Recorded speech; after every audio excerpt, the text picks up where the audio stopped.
তুমি তো বলেছো লা তাকনাতু মির রাহমাতিল্লাহ, বান্দা তুই নিরাশ হোস না গো।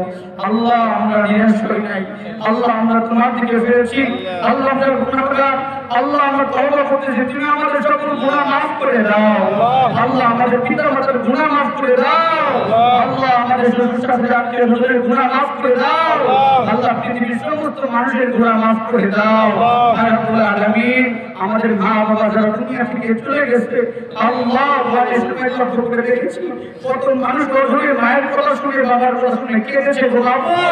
রব্বুল আলামিন নামাজ শেষ করে এই মানুষগুলো চলে যেতে পারতো, কিন্তু তোমার কাছে একটু মন ভরে যাবে, তোমার কাছে একটু ভিক্ষা চায়, এই জন্য তোমার দরবারে হাত তোলা করেছে। আল্লাহ এই মানুষগুলোর দোয়াকে তুমি কবুল করে নাও। আল্লাহ আমাদের ভিতর যে সন্তান মা হারাইছে গো আল্লাহ, আল্লাহ বাড়িতে যে মাকে মা বলে ডাকবো, মায়ের হাতে মজার খাবার খাবো, কিন্তু আমাদের এখানে কিছু এতিম আছে মাকে মা বলে ডাকতে পারবে না। রব্বুল আলামিন মায়ের মুখ দুই নজরে দেখতে পারবে না। আল্লাহ ওই এতিমদের মা বাবার কবরটা জান্নাতের বাগিচা বানায় দাও। আর রব্বুল আলামিন চট্টগ্রামের কবরস্থানে যত মাইয়াত শুয়ে আছে সমস্ত মাইয়াতের কবরটা জান্নাতের বাগিচা বানায় দাও।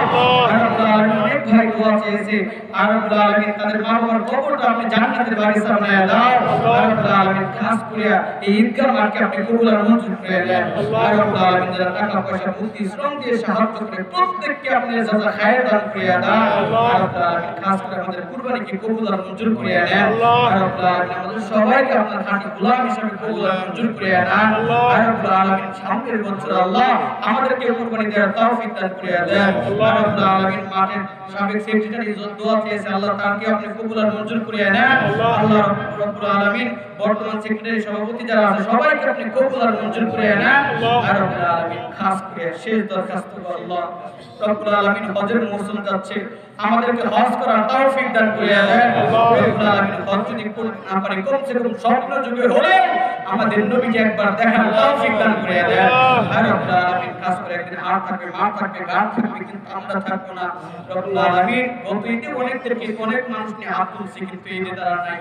জানি না সামনের ঈদ আমরা পাবো কিনা। আল্লাহ আল্লাহ এটাই যদি জীবনের শেষ ঈদ হয়ে থাকে আল্লাহ, এই রচিলা করে আমাদের মৃত্যুর সময় যখন মালাকুল মাউত আসবে, দেহ থেকে প্রাণ পাখি বের করে নিয়ে যাবে, ভাই ভাইকে চিনবে না, মা সন্তানকে চিনবে না, স্বামী স্ত্রীকে চিনবে না।